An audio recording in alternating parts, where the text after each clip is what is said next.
kita sekarang berada di dalam krisis tenaga global paling serius sejak krisis minyak 1970-an. Sejak pertengahan Mac 2026, Selat Hormuz, iaitu lorong air paling sibuk di dunia yang mengangkut 20% bekalan gas asli cecair, telah ditutup akibat konflik Iran, Amerika Syarikat dan Israel.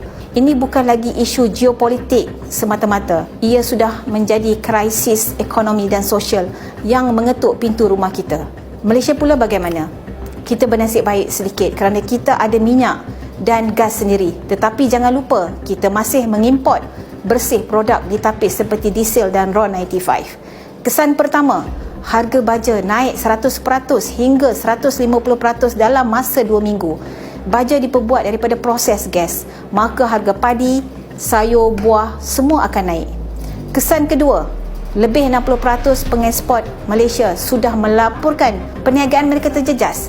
Kapal kargo sukar bergerak kerana sukar mendapat insurans, bekalan tergendala. Dan kesan yang ketiga, bil subsidi minyak kerajaan juga terkesan. Jika harga minyak kekal melebihi RM450 setong subsidi, budi badani akan melonjak naik sehingga menekan wang rakyat yang lain.